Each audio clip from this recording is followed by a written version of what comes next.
¿Soy solo yo o el sector inmobiliario en Valencia está complicado?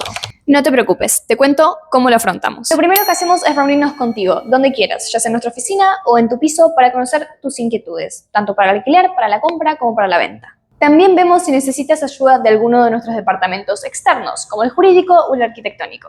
Después de esto, hacemos una valoración del precio detallada en la que analizamos los precios del mercado a través de los portales inmobiliarios y los precios de las ventas efectuadas por nosotros y también los precios que sacamos de un programa especializado que saca los datos directamente del registro de la propiedad. Preparamos tu vivienda para que esté atractiva y bien presentada gráficamente en el mercado, que será tanto nacional como internacional. Por último, filtramos las solicitudes y concretamos las visitas, siempre manteniéndote informado personalmente de todo. Si quieres saber más sobre nosotros, te invitamos a pasar por nuestra oficina cuando quieras. Vamos, que está muy bonita.